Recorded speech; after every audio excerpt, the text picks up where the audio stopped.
It has been a while, but finally, after months and months of waiting, sitting in the woodwork, we're finally back with the player podium, and these are the rules because it has been a while. So 3 players per team are awarded points based on individual performances. Best player receives 3 points, second best receives two, and the third best receives one. If a team has less than 3 outstanding players, and their best performing player may receive less than 3 points, the players accumulate points each game week and are placed onto a leaderboard, and every week one player is awarded player of the week. I'm sorry it's been a while. I've been very busy. I've been working a lot. I've been doing a lot of other stuff, a lot of family around obviously because it's holidays. So yeah, I want to get this video out on Tuesday. I think I'll be able to do that. And then I also want to be able to just jump straight into research and recording the GW18 that's about to happen as well. So if you've seen this on Tuesday, we're on schedule. If you've seen this on Wednesday, we fucked it.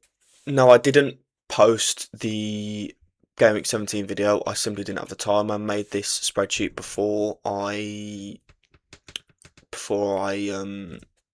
recorded this, before I prepared this whole video. So you can see your point scorers are all here at the top, with all these players getting the 3 points, and then at the top of the leaderboard we have a pretty healthy distance to Haaland at the top. Semenyo in second with Fernandez behind him, then Grealish, Burn, Ekatike, India, Minter and Rice, and then, your rest of your players all here on the list. And then I'll scroll down so you can see the other people. And player of the week for Game Week 17 was Morgan Rogers because he was brilliant. That's enough larking around. Man United won Newcastle 0 the Friday game. He's changed his formation. Praise the Lord, praise the heavens. Ruben Amorim, the most stubborn man in the world, has changed. I mean, it. I would say it worked, but I think the reason that Newcastle didn't get anything from the game was mainly more down to their shortcomings, less so than Man United's abilities. Dorgu scored a really nice goal, and United had some decent chances in the game, from what I remember. I didn't watch the full game. I was working at the time, shock, because that's what I'm doing at this point. But yeah, it's a positive sign, to be fair. This is the kind of game that they would have rolled over and lost last season. And Newcastle, obviously, they're not in good form. They haven't had a very good start to the season, domestically speaking. But this is the kind of result that you need if you want to keep pushing yourself up the table. Newcastle, some individual play performances were awful. Gordon was shocking in this game. He's not. He's definitely dropped a level from last season. He's put in 1 or 2 good performances recently, so he's got a few points. But I think that kind of papers over the cracks of some. His lows are very low, and his highs aren't as high as they have been in previous seasons. And other players like Baltimore wasn't on it. Harvey Barnes came on, didn't really do much. So yeah, they're really not finding it. And Ramsey as well just doesn't look to be that good. I can't lie, he's not impressed me in a Newcastle shirt, which pains me to say because I love the bloke, but Miley's looked so much better when he's played in that position, and we'll get on to Miley in a little bit. But since he's come back into the team, he's been great. I really liked Lewis Miley's reintroduction back into the squad. But yeah, overall, it's positive for United. I think they need a different challenge to kind of see how the fallback works, because they're facing a team who haven't been the best on it. So if they played that against Brighton or Sunderland, I'd be interested to see how that would go. But yeah, decent 3 points, can't really complain. Given Lamans 1 point, he made a few pretty solid saves and came in clutch overall. The few times that Newcastle could actually get a shot off, I saw a stat they had 46 crosses in a game, which is pretty ridiculous. The fact that you got 46 crosses and not scoring any goals. But yeah, Lamans can be thanked for that because he did make some good saves. He was generally solid, generally looked comfortable in goal, which is something they've lacked over a few years. So yeah, I've been pretty impressed with Laman's start so far. I don't think he's made mistakes. The goals he's conceded haven't been his fault. But I mean, yeah, he played very well in that game and deserving of 1 point. Aidan Heaven was pretty solid at centre back for the barrages of attacks that Newcastle were putting Man United under. He dealt with it very well. Um, I do quite like the young core of centre backs that Man United have got. I think as they grow, they can grow together, and in a few years they'll keep getting better. He's not the finished product by a long way. I think there's a reason why he's not starting all the games, but this is a very good performance. It's a very good performance. He looked calm, he looked composed, and I think maybe he gets a bit more game time off the back of it. with injuries, with whatever. United, I'd never have a full squad available to them for whatever reason, but yeah, I can only see more game time in the future of Aiden Heaven. Patrick Dorger gets the 3 points. That finish was really nice. It was a really, really lovely little strike. Ramsdale was blindsided, got down to it, got a hand to it, but it wasn't enough in the end. When the ball's coming through a lot of bodies in the box, it's difficult for a keeper to actually operate. So I don't blame Ramsdale for not getting to the ball. But yeah, it was a general performance was very high from Dorgu. He looks very explosive, looks very threatening down that flank. I would start. I don't. It does confuse me why someone like Dallo starts when Dorgu has a lot to offer. Obviously, hasn't been consistent, but he's a young lad. He's learning from older players and getting better and progressing. I think he's shown good glimpses this season. I remember the first game of the season, he was pretty solid against Arsenal, and I gave him points for a game there a few weeks ago. But like, I think he's a good little player, and I think he's overhated at times by the United fan base. He's obviously got a mistake in him, but that's young players. So yeah, 3 points for Dorgu. Tonali gets a 1 point. Again, another decent performance. I think his overall performance wasn't his best. However, I think it was one of the better performances in a pretty poor Newcastle bunch. He's always a general in that midfield. I mean, it's not hard to play better than Ugarte in midfield. But you can only beat the people in front of you, and I think Tonali did that for a lot of points in that game, and is deserving of 1 point. Lewis Hall's contribution to the game would be realised a lot more if he wasn't feeding Anthony Gordon, because Anthony Gordon was pretty poo in the performance that he put in. But Hall was great, constantly overlapping option and underlapping option on that left flank. His link-up play with Gordon was good, and like I said, would have been more recognised if Gordon was better in the game. I mean, if Barnes was starting on that left side, then I think maybe it could have been a different game. I'm not rated so the performances Gordon's put in, and I've spoken about it a lot, but I think his performance was crucial to the overall story of the game. I think it was a large reason why Newcastle didn't get anything from the game, and Lewis Hall, for all his efforts, it was futile in the end. On to the Saturday games. Nottingham Forest 1, Man City 2. This was a very decent Forest performance. When they got that goal, you kind of thought this is the kind of game that Forest love. They sit back, they frustrate the better team, and then they are clinical and precise on the counter attack. Again, Gibbs White missing one really good chance. I think the ball's fizzed across the box, and he just didn't get to it, which was, again, like when you play this kind of football, you have to be clinical with the chances that you're taking, and they haven't had a striker performing to the level of Chris Wood this last season. I think he's been injured. I don't know where he's been, and his play doesn't look great.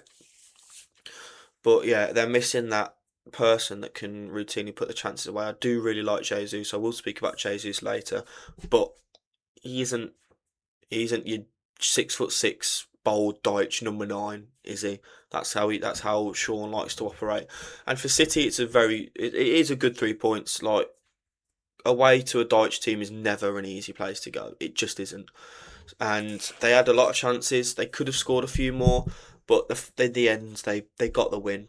And I don't really think you can't really fault them for taking it to the wire, because that was always going to be the nature of the game. Like, they weren't going to run away with it. It was going to be a close encounter, even though City are the better team.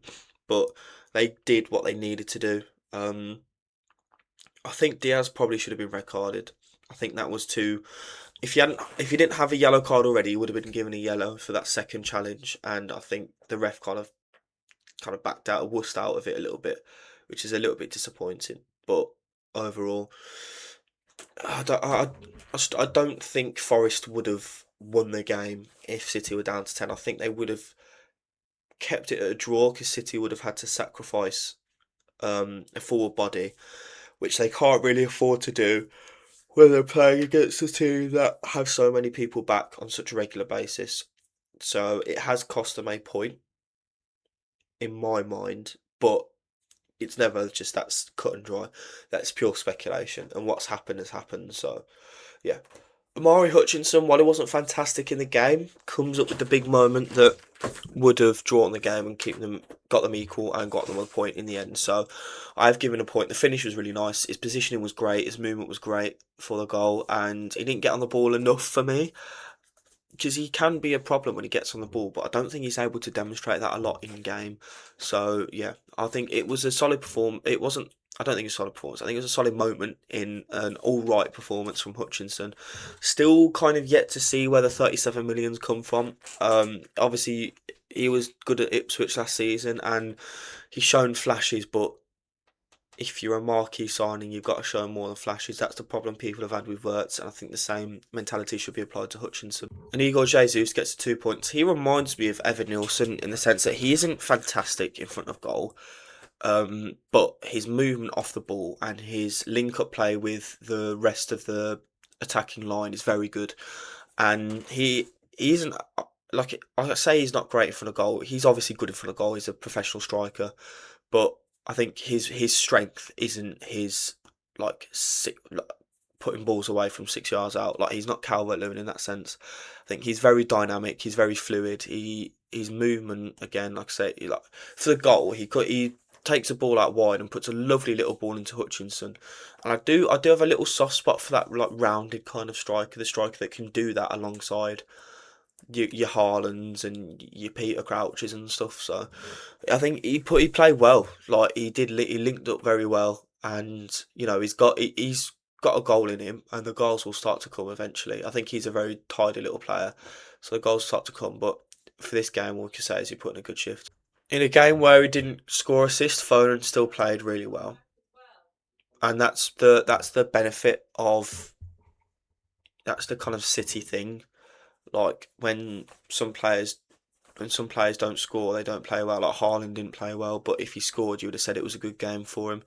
Like Foden didn't score assists, but he put in a good shift. He was very dangerous, and his link-up play with Shirky was great. His passing was good. His vision was good. It wasn't one of the. It wasn't. There's obviously two ahead of him, but I think Foden did put in a very good performance in the end. And if he would have got a goal or an assist, he probably would have ended up higher on the list.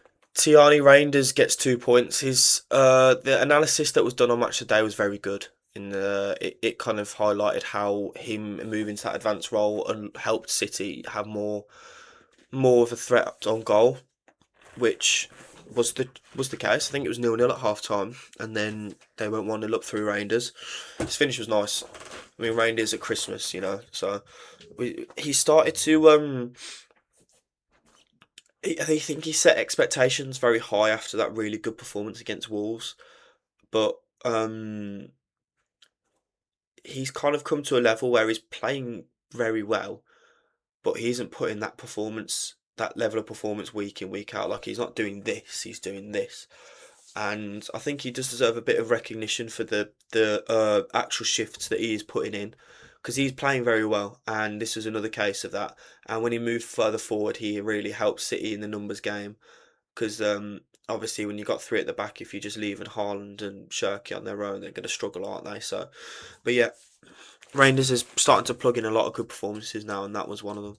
Ryan Shirky at the 3 points, he is a player. Like he is a serious, serious player. I think when if City can find a way to force Haaland up top, and then Doku on one wing, Shirky on the other, and then Foden and Reinders in the progressive roles, then that's a dangerous combination. And if they're only adding Semenyo to that, then that's just ridiculous. You got Marmoush, you got Bob, who can't really get a look in it at the time anyway. So, like City are so stacked, and Shirky's made himself undroppable. Like when he got injured, he's come back and he's just been fantastic. People are saying, "Oh, this is the guy that you're hyping up, and he's only got 2 goals this season." Like, if it is trying to wind me up, then fair enough. But if you actually think that, then you are an idiot. He's a fantastic footballer, and that game was like no different. A goal and an assist, and just overall his level of play is like it's just so far clear of everyone else on the pitch. It was mental. Arsenal 2, Brighton 1. This was actually fairly routine for Arsenal until Brighton scored. Arsenal had a lot of chances, had a lot of the ball, and they should have done a lot more with it. But for what it's worth, they got the win in the end, and like when you're dominating games, like it's like that could have kind of gone the Villa Chelsea way, because Arsenal were the better team. Like they were the better team, and it doesn't matter who scored the goals, the own goal or whatever. I don't care about all of that. Like they were the better team and deserved to win. But when that goal goes in, you don't have the confidence in Arsenal. Like they until they have Gabriel back in that defence, I'm not going to be confident that when Arsenal concede one goal, they are going to hold on to the lead. Like Gabriel not being there just kind of brings that assuredness when you watch Arsenal that okay, they've conceded a goal, but it doesn't matter, you know. And Brighton were knocking on the door, and Raya pulled out a blinding save, so it could have gone a very different way. We could be looking at Villa being 1 point off Arsenal, which would have been fucking brilliant. But either way, this isn't a bad result for Brighton. Teams are going to go to the Emirates and expect to lose. You can't, if you go there expecting anything more than that, then unless you're in the top four at the moment, then I don't. You're going to be disappointed. Basically, you're going to be disappointed. And Brighton, for what it's worth, they did play fairly well. Once they got that second goal, they brought on Minter at half time. They made some substitutions. They changed up a little bit down that right flank. They were pretty dangerous, and I think that is nothing to be ashamed of. The fact that they scored and pressured Arsenal, I think, is a very positive sign. And it's like it's not a shame. You haven't gone and done a Leeds and lost 5-0. Like that was embarrassing. There's no shame in this. That save that he put in at the end was so good that Raya's getting in. Like that, it was just like sublime goalkeeping. He's not a massive lad, and he had to stretch to make that, and he just about gets there. It's a fantastic save. That is as good as a goal, not a goal going in the other end. Like that's how important that was in that moment, and that's two massive points that Rice saved for Arsenal. So he definitely deserves to be on the list for me. Martin Odegaard has brought a level of performance back to the Arsenal squad that he's kind of not shown for a while. He's started to play fairly well. He started to be an attacking threat for Arsenal when Eze's not there. He slots straight back in and it looks just seamless pretty much. And he scored in that game, which was good. He needed to get a goal in the season, kind of open the floodgates for himself a little bit. But in general, his performance levels have been pretty solid, and people clown on him because he's Odegaard, the captain, and they don't think he's captain material and stuff. But for what it's worth, you've got to see how like he's starting to raise his performance to meet the overall performance of the squad, who have been the best team in the league so far this season. So Odegaard gets 2 points. It was a lovely goal, to be fair, really nicely struck. But Verbruggen probably would have wanted to get there, but in amongst the bodies, it's difficult to judge. I think it's a good goal, so 2 points. If you're using stats to make the argument that Saka hasn't been good in the Premier League this season, I can only come to the conclusion that you just do not watch football, because this guy is just consistently like such a danger down that right flank. He's been Arsenal's best player for the last few games now, I think. Obviously not in every single game, like but like he's been one of their best players in every of the last few games, if not their best player. And he's just like his performance has been great. He's so exciting to watch. He's skillful, but not in the Madueke like F2 freestylers way. He's skillful in the I'm gonna do a skill to get round you and create something from it. Like Saka's not going to be the guy that takes on three men. Madueke is, and it'll come off 1 in 4 times for Madueke. But Saka's take one man on cross will come off 90% of the time. That's just the kind of player he is, and he's so good at doing that. And I think if you're not starting him for England, I think you're a bit silly. In my opinion, not too much at fault for the goal. Obviously, it's near post, but whatever. I don't think that's too bad. But I think his overall performance redeems him for Verbruggen. He made a lot of good saves, kept Arsenal out when you thought that they would put the game to bed. This is kind of the problem for us. Obviously, you're coming up against a very good keeper, and he proved why he's a very good keeper in that game. But this is the kind of game that you want to put to bed. Like if they make it 3-0, then there's no way Brighton score another goal. If they make it 3-1, there's no way Brighton can even dream of coming back in the game. So it's just that clinical edge that Arsenal just lack, and that might catch up to them in some games. It might catch up to them, and that might be where they drop points. But focus on Verbruggen, he was very good. he's a very good shot stopper for Bruggen. His distribution's always solid, and he made a good 5-6 saves in that game. That if you do blame him for the goal going in, they vastly redeemed that. So that's 1 point, very well deserved. Diego Gomez has been one of the slightly more like high profile random Brighton signings just because he came from Inter Miami, but I think he's been very, very good this season for Brighton. He's scored like quite a lot of goals considering the fact that he isn't like one of the forward four, really. I'm not honestly. I'm not too well versed in the Brighton system. Like I don't really know how like a lot of the time how they play. They're a team that kind of confuse me a little bit a lot of the time. But Gomez is a very very tidy little player, and whatever his role is in that Brighton team, he does it very well. And he does pop up with quite a few goals. He's very decent in the box. I think watching him and Ayari in the box together is so weird because they're both like players in the same system. They're both very decent Brighton midfielders.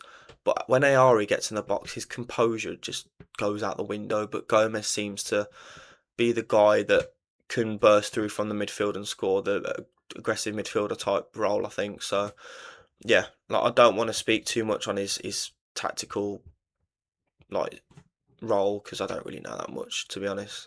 I haven't been able to watch full Brighton games that much this season, so I can't really say. But I can speak about his performances because I've seen those, and he played well in that game. This was very surprising. Not necessarily even in the result because Bournemouth aren't on a good run of form, but 4-1 Brentford. Wow, it wasn't even a 4-1 game. Like in terms of like the balance of the game, both teams had good chances, and I don't want to be that guy, but when you look at the stats, it was fairly balanced. It wasn't. Nothing implied that if you just looked at the stats and the chances without the goals, it would be a 4-1 game. But just that clinical edge that Brentford had just completely drowned Bournemouth out. Semenyo wasn't given much of a look in at times in the game.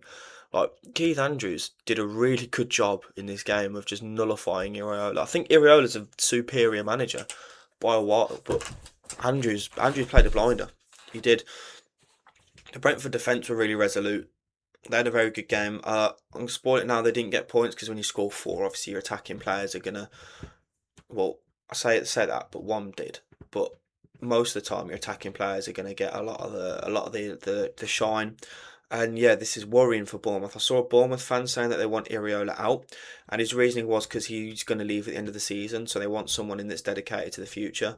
Which, I mean, I would just try and convince him to stay if you could. If you could give him the backing in Jan, then surely that'll get him to agree to a deal. But yeah, it's unexplainable because they just went from doing really well to doing shit. They've literally done the opposite of us. Like from when Villa started playing well, and then we got up the table, and then they just slid down. Like they're only like 8 points off the relegation zone, which is crazy to me because they're such a good team that they shouldn't be there.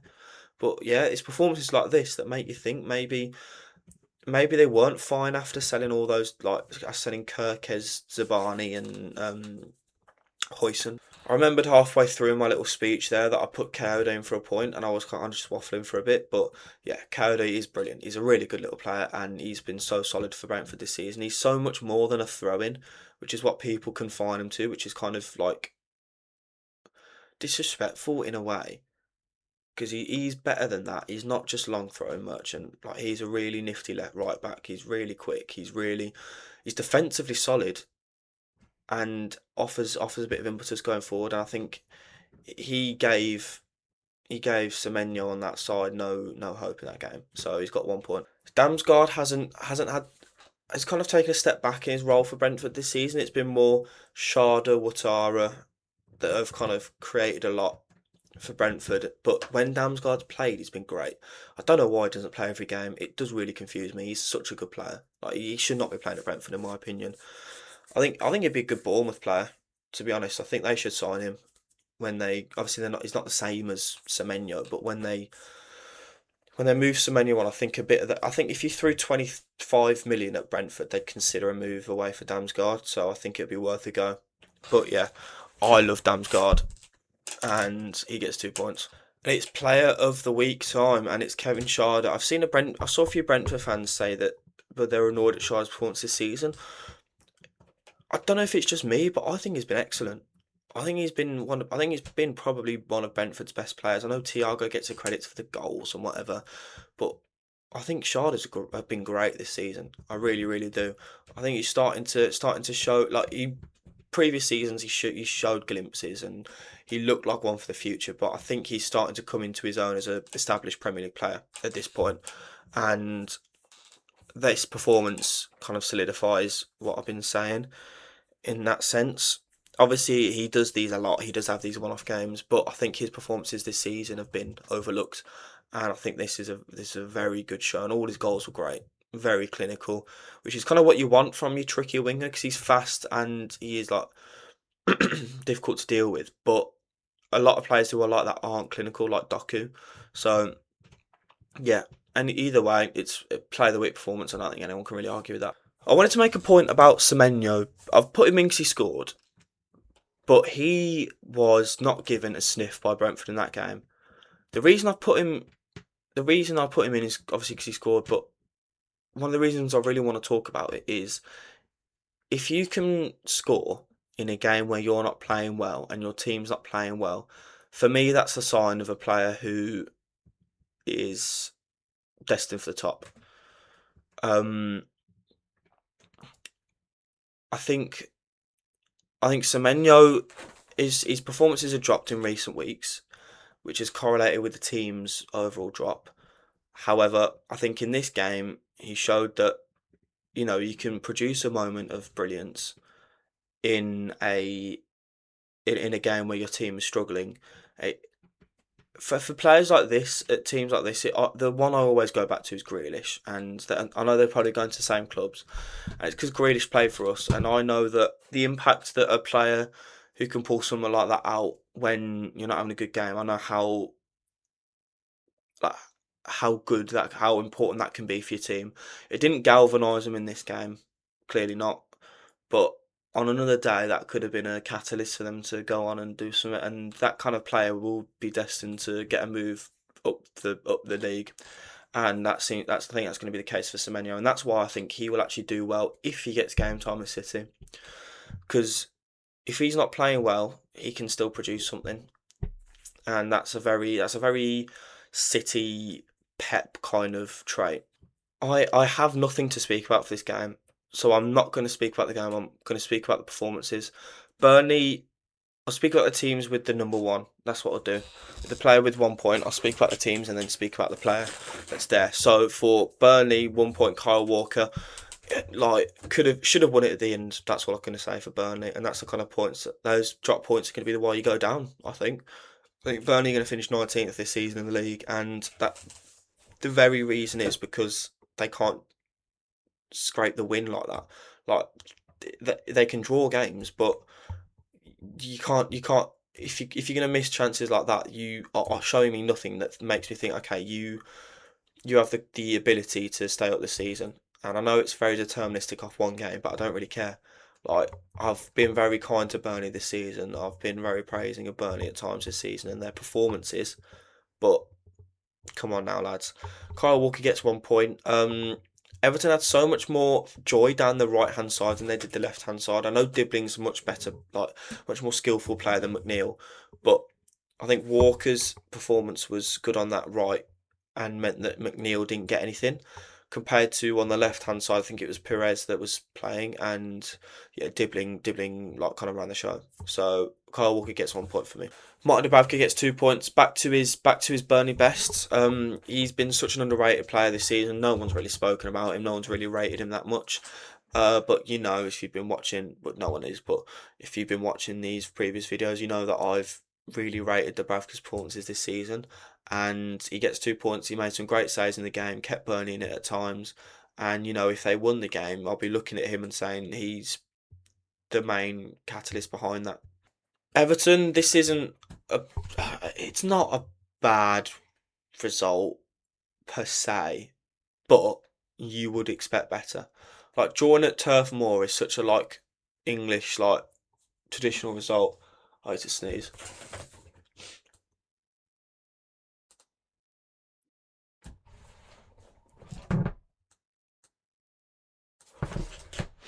It's not coming. God damn it. Anyway, it's such a like classic British result, and it's such it's a notoriously difficult place to go. But given the performances of Burnley, I would expect him to win. I think Garner was good again. I think he's been good this season, obviously overshadowed by all the signings, but he's really solid in that midfield. I don't think Burnley really had a hope in the middle of the park. I think Garner was the main reason for that. So Garner gets 1 point. This is the first time this season I can look at Dibbling and say this is the player that you showed me at Everton. Um, he was really, he really was like dangerous for Everton. Like he showed like when he was at Southampton last season and he got the ball on that flank and cut in. I always thought, oh, this could lead to something here, and that this is. I know he's not got a lot of game time because the performances of Ndiaye and Grealish have just not warranted them being dropped at all. But now that he's got a bit of a look in, thanks to Grealish's bender and Ndiaye at AFCON, this is like I'm happy with this. If I was an Everton fan, I would have looked at that performance and thought, okay, Ndiaye's not here, but I'm happy with Dibbling in the meantime. And then when Grealish comes back from his virus, then I think you'll be sorted, and then Ndiaye will come back from AFCON, and it'll be like rosy. So this performance is positive for Dibbling and positive for Everton fans, I think. Liverpool made a bit of a meal of this win, but 3 points is 3 points nonetheless. Wolves could have equalised, and the fact that like I know Villa didn't do well against Wolves, so it is a bit hypocritical, but you'd want to play a little bit better against Wolves. I would say that like if you're giving Wolves that many chances, then I don't know. Like this is Liverpool here. You meant to be better than that. I think it sounds a bit harsh because they did win the game and did look good, but when that first goal went in, it was a bit nervy. Wolves did put the pressure on, and I think Liverpool could have and should have rounded out the game. It seems in my time off, I've lost all like ability to operate. So I just had to go and change a few things I realised I got wrong. But as I was saying, it is a good 3 points. It's a necessary 3 points, and they've kind of brought themselves back up towards the top of the league. You would say they're out the title race at this point, but you never really know. Like the teams ahead of them could just start putting in poor performances. Liverpool could just keep plugging away, keep on the wins. I mean, this is a good win because they need that kind of performance to change to like try and switch their form around. I think this is the if they do keep winning games, then it'll just have been a blip, like how City had that one like last season, the season before. So yeah, decent 3 points. Wolves, the performances aren't bad, but they're just not. They lack quality. I think the manager's got them. I think Rob Edwards has actually got them like playing decently, but they do just lack that edge. Like you can tell, like if they had like Cunha, I think they could have drawn that game. And if they had Cunha, they could have drawn against Arsenal away. So yeah, Wolves just need to invest wisely, which they're probably not going to do because no one's going to want to go there because they're going down. Gravenberch in the 1 point, really nice little goal that he scored. I really like that. And generally, I mean, it's not hard to play well against Wolves, but he did play well. And it's been a few weeks since he's gotten the points. Obviously, Liverpool haven't played well, so he hasn't been able to shine in that. But yeah, he's back on the points, and deservedly so. Florian Squirts finally scores a goal in the Premier League. His performances haven't been that bad. Like he hasn't played badly, not in the slightest. I think he's played actually quite well in some games where he hasn't scored or assisted. But the problem is with the money spent, like I said with Hutchinson, I know it's not anywhere near on the same scale, but when you spend the money, you expect goals and assists because that's eventually what wins you games. And I mean, it was a really nicely taken finish. The movement was great. I love that from Ekatike, the dropping deep. I said at the start of the season when he's good in that role, and if Wirtz can exploit the space that he leaves him behind, then there's something cooking there. That's why I like Ekatike so much as a striker because he's so easily able to play as the classic number 9 or the Firmino type role. Yeah, so Wirtz 2 points. I've actually given Frimpong 3 points. The reason I've done that is obviously he got his assists, which is a bit of a stat pad, but that performance, that kind of explosive down the right hand side. I know it's not against good opposition, but that is exactly what you brought Frimpong for. Like that is what he's so good at doing, and he got down that right flank so many times. He'd overlap Chiesa, underlap Chiesa, take the ball and put the ball into the box. He did it a lot, and it worked eventually because obviously they scored. But yeah, that was a really good performance. And against against worse opposition, I think he's going to be able to do that a lot. But if you come up against a team like, I don't know, like say Arsenal, he will be worse because he'll be up against better defenders. He'll be able to stop the crosses and then he'll be out of position. So that's kind of why Frimpong in the right side is a bit of a risk. Obviously he's fast, so his recovery is decent, but if you set off Martinelli down the left hand side, then Frimpong's not really going to catch him, is he? So yeah, that's my assessment of Frimpong. So well done, Jez. First start for Adama Mane, and the only kind of real positive, like I'm not going to put Bueno on for scoring. He didn't do well enough around that in the game, and Arokadare made the goal with the good header, but again didn't do enough. I quite liked Mane with 2 or 3 cameos that I've seen of him. He's come off the bench a few times, and the last 2 games before this, he kind of came on with enough time to try and make something happen, and he's Wolves' only real attacking sparkle in that game. I could definitely see him I could see him at Cov next season when they come up. To be fair, I could see him having a role there, or just staying at Wolves and trying to take a starting spot. But I think there's a player there somewhere. Obviously, it could be a flash in the pan. You don't know with these young players, but it's promising signs for the kid. Another very drab game. I thought West Ham should have taken the lead on a few occasions. Bowen and Wilson were not clinical enough, which is rare for those two, but they they were punished for it. I don't think Fulham were particularly great in the game. They weren't amazing by any stretch of the imagination. It was a very even game. I think a 1-1 draw, probably would have been a very fair result. But that's not how football works. You don't get what if you're not good enough in either box, then you can get punished, and they weren't. The mistake was obviously it's bad, but like from Scar's perspective, that's that's going to happen. It happens to everyone. But I'm starting to think maybe West Ham are gonna struggle to stay up, because I'm a lot more confident in Leeds at the moment than I am West Ham, and that's saying a lot because I was very critical of Farker a while ago. Areola, the first of the keepers to get the points in this game. I think he's overhated. I think he's very incident prone, which is poor, but he has got a good save in him. And if he was in a better team, I don't think he'd be a bad option for a better team. He made a lot of good saves in this game. Obviously, he couldn't do anything about the goal. You can't expect anything from that. But yeah, good little performance from Areola, and he's put in a few decent performances this season. He's put Iverson back on the bench. I think Hermansen it was. He put Hermansen on the bench. Obviously, Hermansen was poor, so that's a lot difficult to do. But yeah, Areola's warranted starting for West Ham this season so far. So fair play. If Bowen or Wilson would have scored, they probably would have been on the list. But Magassa definitely deserves points for me. I thought he's a really decent little option in that midfield. Him and Potts seem to be developing a little relationship there, and I think both of those two in the deeper roles with Fernandez more ahead, I think that works very well. With the performances from Paqueta, maybe that warrants him being dropped to keep both those two in the deeper midfield, meaning you don't have to put Paqueta up front or deeper, and you can have Fernandez in the more advanced role where he has been better than Paqueta for recent weeks. And then for the tactical shite,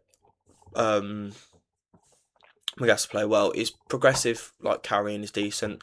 His vision's pretty good, and I mean, obviously, couldn't do anything about the goal, nothing his fault. But he was involved in a lot of West Ham's attacks and was overall just very solid in the midfield, so he gets 2 points. Leno with a point. It's been a while since he's been on the sheet, but made a few very important saves, and ultimately, that's what keeps you in the game. I don't think it's a very good performance overall from Fulham. To be honest, I don't think it was a poor game of football. This wasn't a very good week of football for your mutuals.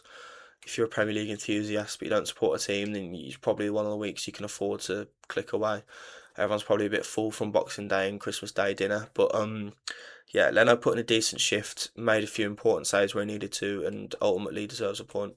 Harry Wilson gets a point for kind of the quick awareness to save that chance. Well, not save the chance. I don't know what I'm talking about.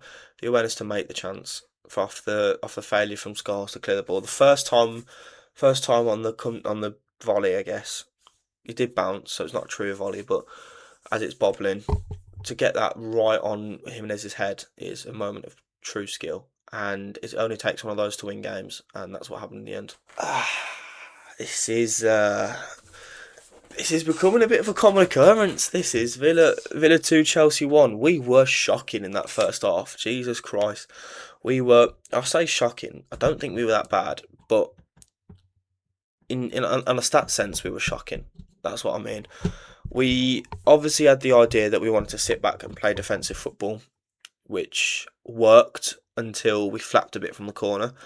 And Emery is just a genius, man. Like, those three subs couldn't have come at a more perfect time, and it couldn't have been three better made. I mean, through no fault of his own, Marlon couldn't really get in the game, and we need a bit more grit in the midfield that Buendia didn't offer, and we needed a bit more of a natural wide outlet that McGinn wasn't.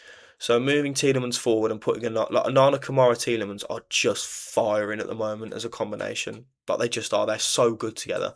It's amazing. I'm loving it. Chelsea, like, you should have scored more goals. Like, the chances that they had to score, the fact that they didn't, and the fact that we've gone down the other end and we needed two good chances and we've buried them. Like, that's the difference. I think that so makes a difference. And when we're making the three subs that we are, and you're bringing on Gittins and Delap, who did literally nothing, I think that's poor. It was poor game management by Chelsea. If they were 2-0 up at half time, I would have been a lot less confident than I was at half time. I mean, I wasn't that confident anyway. But they needed another goal in that first half, and it just didn't come. So ultimately, I think that's also kind of what done them over in a sense. We've got Arsenal next, and you know what? If we draw to Arsenal, if we take points off Arsenal at the Emirates, that will be a brilliant result. If we somehow beat Arsenal at the Emirates, oh my god, that would be just like so sublime. Like, that would be fantastic. And you couldn't really write us out the title race at that point. Because if we've come out of United, Chelsea, and Arsenal at home and away with 12 points, like, come on, man.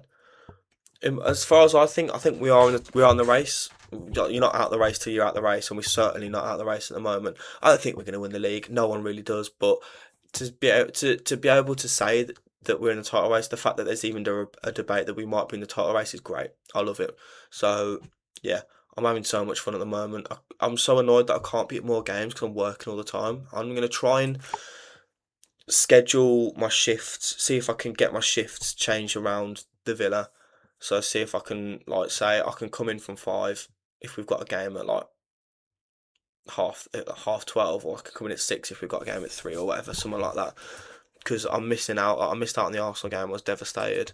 So yeah, I'm missing a great season. But anyway, on to the points. Bob Sanchez made quite a lot of important saves for Chelsea in the first half. I think he made 1 or 2 saves, and with the way the first half was going, if that goes in, then it's a completely different game.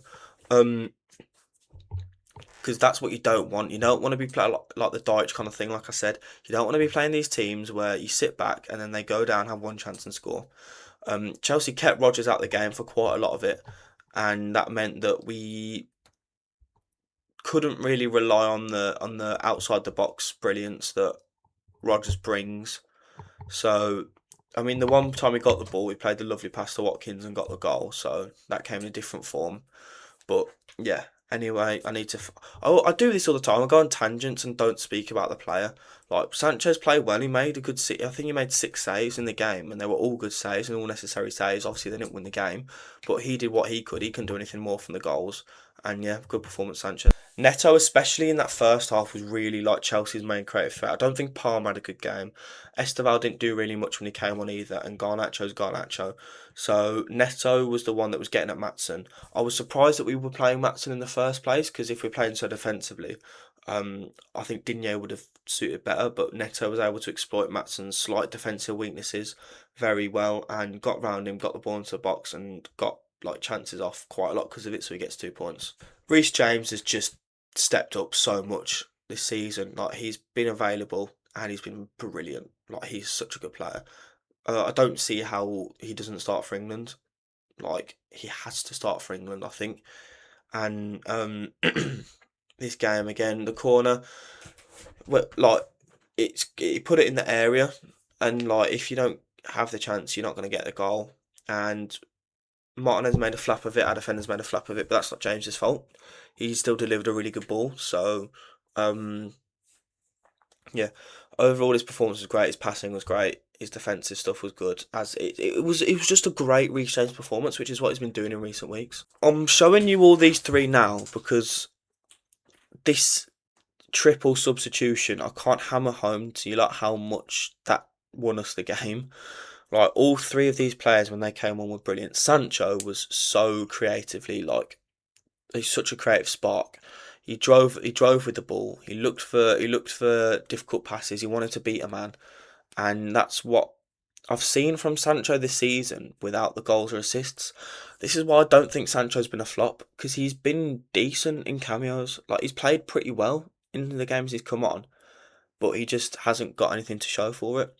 Anana is he's in form at the moment. He's in such a good vein of form right now, and I'm surprised he didn't start the game because his physicality, his explosiveness, like in an acceleration sense with the ball, is really good, and I think he allows like Kumara to shine in defensive sense at the same time as well, because he's got someone more defensively solid next to him, which he doesn't really have when he's got Tielemans next to him.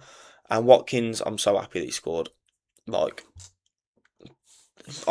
again, I don't blame Marlon for not having much involvement in the game, because the tactics switched in such a mad fashion with this substitution.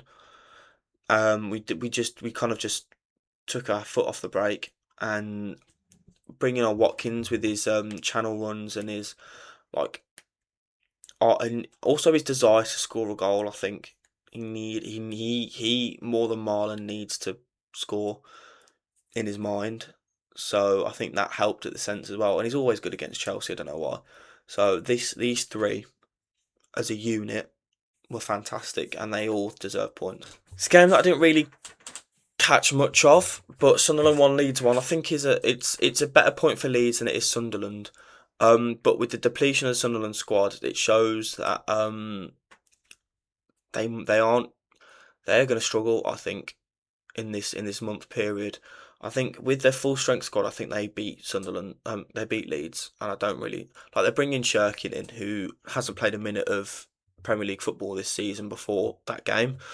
They're bringing a Dingra in, who was left out of the AFCON squad, and I don't think he's been very good so far for Sunderland this season. He's been replaced by Bertrand Traore, who hasn't been in the Premier League consistently for a while. Their squad is thinner, and they've got a lot of like younger players on the bench, but they've still got quality there, and they still dragged out a result. Leeds have this is a good point for Leeds. I think they've definitely picked up in recent weeks. This is the kind of stuff that, when it gets to the make or break point of a manager's stint at a club, I think this will be remembered by Farke, because his switch has made a difference. This is what make this like this, the experience that he has compared to Amorim. Like Farke knows the league a lot more than Amorim does, and he made the switch at a crucial time, and it worked. And Amorim's switch, I guess we'll have to wait and see. But in a similar way to Amorim, it's a crucial time when you've got a lot of criticism on you, and you need to make the change. Overall, it was a fairly balanced game. I think both teams had a few chances here or there. I don't have a lot to say. The Sunday was poor. It was a poor day of football, but yeah, it was an okay point for both in the end, I think. Mukiele shifting into centre back, still putting a great shift as he tends to. This guy is so reliable for Sunderland, and this game was no different. Yeah, with Ballard out, it's really not the time where you need Ballard out. But Mukiele moving back in centre back shows how adaptable he is, shows how competent and comfortable across the back four he really is, and just keeps on proving why he's been such a good sign. It's the first time since really like early on in the season that I've been impressed with Simon Adingra. I do like him. I do like Adingra as a player, and I liked him a lot at Brighton, but he's not showing it. He's not showing it so far for Sunderland, but he given the license to create and be more of a main man for Sunderland with everyone going away for AFCON. I think it's going to come to his benefit. I think it's gonna. I think it's going to mean that he is. It's going to mean that he's going to have a lot more involvement in goals and assists. I think he's going to put in more good performances and eventually get more points. His goal was lovely, nice little touch and a beautiful little finish around Perry.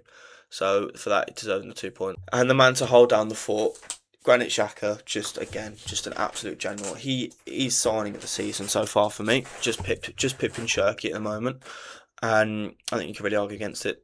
Every week, just solid, and this week, this is a big week because when everyone goes away and the squad is noticeably weaker, is someone going to step up? Is your leader going to step up? And he did. He stepped up, and it's just like I find it so mad that he's at Sunderland. I still do. Aronson gets in for his assist at the end for Dominic Calvert-Lewin. His performances, he started to play quite well. He played well against Villa, and one of the games afterwards, I can't remember who it's against, but I noticed that he played Palace. That's who it was. He played well against Palace, and now he's got like a tangible GA to show for it. Yeah, I think it was a really decent performance from Aronson. He's an exciting little player. I personally prefer Nonto. I think Nonto. I would rather shoehorn Nonto into the squad instead because there's promise there. That's well known. But yeah, Aronson a very inconsistent footballer, but deserving of. This game has made me kind of realise how not just good Anton Stach is as a player, but as an overall asset. Like he's defensively really solid, which is something that kind of bypassed me somehow. But also is a very big attacking threat, really like technically sound as well. This guy is he's a really good player. My mic's gone. I would be if I was a bigger team, I'll be looking into Stats because I think there's a definitely room for growth there, and I think he showed it in that game against Sunderland. I think he was defensively did a lot of work, and going forward was kind of creating chances as well. So yeah, I do quite like him. I've kind of taken Stats a little bit. Still don't think he should start for England. I still don't think he should be on the plane. But it's getting harder to argue against Calvert-Lewin. Like the more he keeps scoring, the more he keeps proving me to look silly for calling him a pony. Like I still don't rate him, but he is in great form, and he is that fox in the box, that wise signing that I thought wouldn't work. He's been a good signing though. Like this is the kind of player that I think he's northern. I think so. I think he knows the area. He got experience in the Premier League and is a player with something to prove. So to be honest, Leeds have played a blinder. Like I got it completely wrong. I thought he'd be shite, but he hasn't been shite. I still don't think he's a good player. I still think it is just a purple patch. Like don't get me wrong, but yeah, another goal from that in the box range, and it's just exactly what the doctor orders every time. This was a very bad game. I did not enjoy the highlights of this game. Palace, awful chance conversion. Spurs, just not convincing enough for me at all. So I don't have much to say about this game. Richarlison, scorer of pointless goals. Love it. Mateta's needs to hit form again because he's missing chances that are being put on a plate for him. You're missing a few chances again in this game, and it's part of the reason why Palace are starting to slide down the table a little bit. It's such a tight league this year that a few bad results and you're sat next to Fulham. Like, that's a bit far. You sat next to like Brentford in eighth, and then you slide down to Spurs, and then you slide down to Bournemouth. So Palace need to book up their ideas. January's just around the corner, and I know he wants more men, which is fair enough because they've started the same starting 11 so many times this season. You need reinforcements, and Spurs. It's a good win. Palace were a good team. Like, you need the 3 points in these games, but and I guess it was convincing in the sense that he scored a lot of goals that eventually didn't count. So you can put it in the back of the net. But again, I'm just never really convinced with Spurs. Archie Gray, lovely little goal from the flick on from Richarlison. First goal in 112 games, which is quite crazy. And he made a few mistakes a few weeks ago that I guess this will make him forget about. But yeah, really good young midfielder and deserves a point in that game. Been liking Jed Spence's performances this season. Hasn't got recognition from me, but in this game I thought he kind of dealt with Palace as a threat very well. Down the left, I think it was on the no, it was on the right. Yeah, on the right. Munoz didn't really get looking. No, Klein, sorry, didn't get looking. Obviously, it's Nathaniel Klein. It's not the hardest guy in the world, but like I say, you're as good. You can only beat what you're up against, and he beat that right flank. They did not have a lot down that side in the slightest, and I think a lot of that goes down to Jed Spence's performance. Like, the right attacking midfielder and the right wing back didn't have a lot of joy, and Spence did his job very well. Despite the two goals, Richarlison does get 3 points because he was probably the best player on the pitch and Spurs' best player in that game, and I don't really think you can argue too much about that.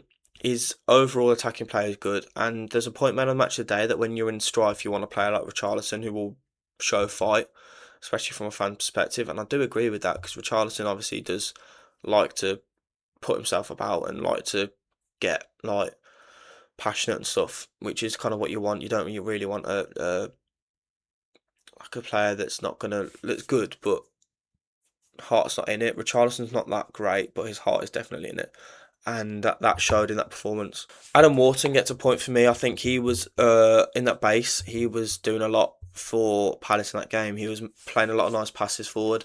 Could have got an assist maybe to Mateta at one point, but yeah, I really like Wharton. Again, I think he starts for England, and he keeps plugging performances like that, then it's going to be difficult to argue against it. I mean, Anderson's doing really well.